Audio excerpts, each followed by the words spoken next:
Good morning. I'm Jesse O'Connell, and I'm joined today by Dewayne Matthews from Lumina Foundation. And I want to start with the obvious question that many of you may have, which is why have a couple of guys from a foundation that focuses strictly on post-secondary education turned up at an event about work and the workforce? And the answer, honestly, is quite simple, which is that we think our efforts to increase post-secondary attainment in America to 60% by the year 2025 could not be more urgently connected to our nation's workforce needs.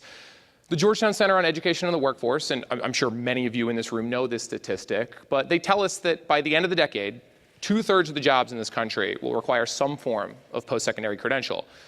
Combine this with the fact that during the recession, 4 out of the 5 jobs that were lost required a high school education or less.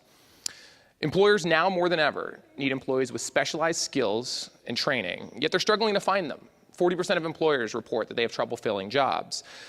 And for workers, it's through the acquisition of these specialized skills and training and the transparent credentialing of this learning that's the surest path to prosperity for millions of Americans.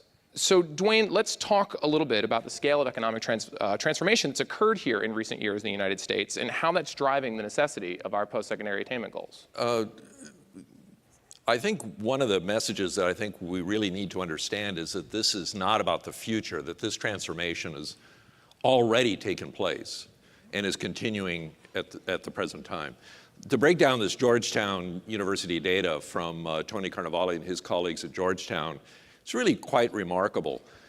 In the recession, which began in December 2007, lasted for about 2 years, ended in January 2010, the economy shed a little over 7 million jobs.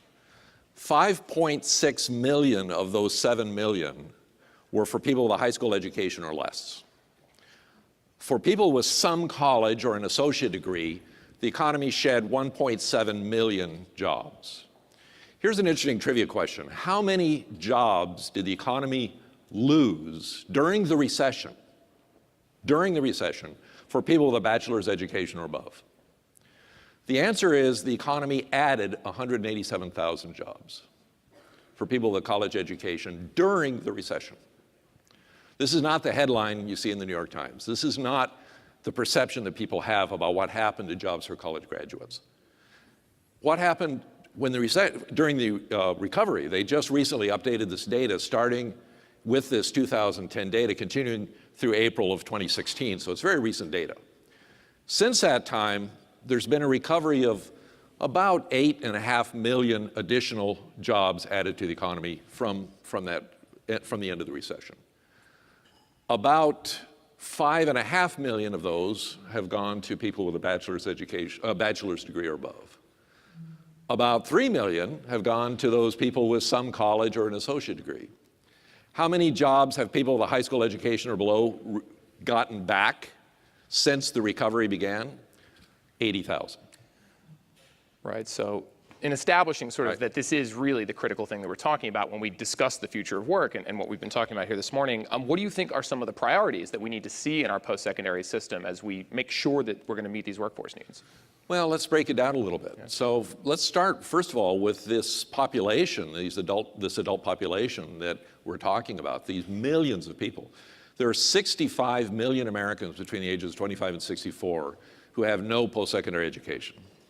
There's an additional 27 million Americans between 25 and 64 that have some college but have no degree, no credential at all. So this is a huge portion of the US population. What is happening to those individuals today? I don't want to be overly pessimistic, but we know the statistics. Real wages have fallen.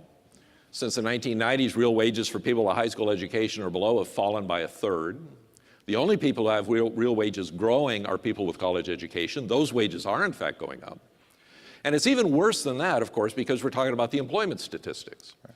So we have the situation where you have declining wages for people with no post-secondary education, which basically means low skills, and rising wages and rising employment for people with higher skills and basically defined basically now by post-secondary education. So you have this enormous challenge of how do we develop systems for all these millions of Americans who really have nothing and have no access to the education and training they need to get the skills that they need to be able to get a foothold in today's economy. And until we address that problem, we're going to have rising inequality, which is what we see not just in the United States, but in all developed or post-industrial economies around the world. So how do you do that? Well, we think you have to go to where people are. And where people are is at work. What several of the speakers have already spoken about the need to develop these systems to reach workers where they are, to get employers into the game of providing certifications, recognition for what their workers know and can do is very important. It's essential that people have ownership of their own skills, that they know what they know what they can do, and they can capture the value from that. It's like, I think it's somewhat analogous to people owning their own medical records. They should own their own credentials.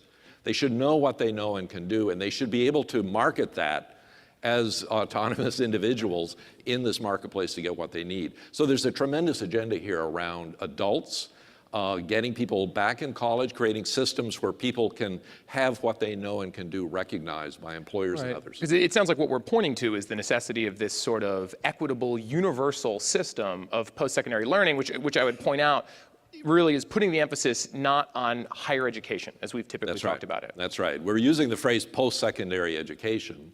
I resisted that phrase for years, trying to say it's not about, let's just call it higher education, because it really is.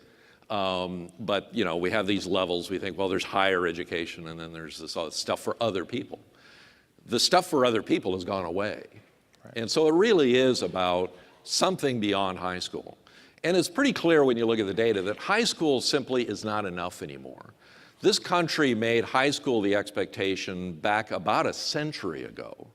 The history of how that happened is very interesting. There's a great Wikipedia entry if you want to read it. I encourage it to everybody to read it, about how high school became the expectation in this country. And clearly it's time now that we make something beyond high school the expectation for everybody. That doesn't mean that everybody's going to get it, but it should be the expectation, and we should create systems to make sure that everybody has that chance. Yeah, and because we have some work to do in terms of breaking down some of the barriers to this type of universal system, particularly in the front of college affordability. I think there's still some real strides that we need to take in understanding, having that shared sort of collective agreement on what we mean by college affordability. Well, exactly. If the only reliable way to have a quality life in this country today, and by that I just mean that you can save a little money, you can retire, you can educate your children. That's all I mean. And if the only reliable way to get that is to have some form of post-secondary credentials, how do we create a system to make sure everybody has access to that? Because that is simply not the case now. And that, by the way, is not just about adults. This is about young people as well, who are coming through our K-12 system, moving in, and they also need this access. Right now, affordability, of course, is an enormous challenge. The preparation of students, the expectation, recalibrating our expectations that everybody has to have something beyond high school, that the high school diploma is simply not going to be enough, much less getting people to that. We should probably just realize that the high school diploma is really not the point anymore. Getting people to high school graduation is really not the point. Perhaps we should start thinking about how do we bring more of, end that barrier between high school and college so that the expectation is that people are moving on and they're getting it when they're ready. Right. So with less than a minute to go, I do want to emphasize that we've talked a lot about the workforce impact, but to be clear, what we're discussing has meaningful impact for employers themselves. They get a lot back when they invest in talent development. We did some interesting analysis, as you know, Jesse, at Lumina Foundation, around the return on investment to employers of investing in their people. People have talked about this, and now it is, in fact, very well documented that there is a very positive ROI for employers who invest in their people, and who, in fact, not just invest in training, but actually invest in education that leads to a recognized credential. College-level education. They get an ROI. It's interesting, we've had this system where both on the labor side and the employer side, there's been a certain reluctance to blend these systems. The fear being, I think, mobility. Employers don't necessarily want mobility. Some of the unions don't necessarily want mobility. They like the idea of having sort of a captive workforce in some ways. That's breaking down. And when you look at the data, what you find in particular is that younger workers that everybody is trying to reach are the ones who most value access to recognized learning. Making it count, making it credit that adds to something that people can use and add actually increases productivity, increases retention, lowers training costs, and actually is a very positive return for employers. We need to get that word out, and we probably need to start changing our thinking to where we see investment in human capital in much the same terms as we see investment in physical plant. That's great. And that's going to about fill our time. Thanks, Dewayne. Appreciate it. Thank you.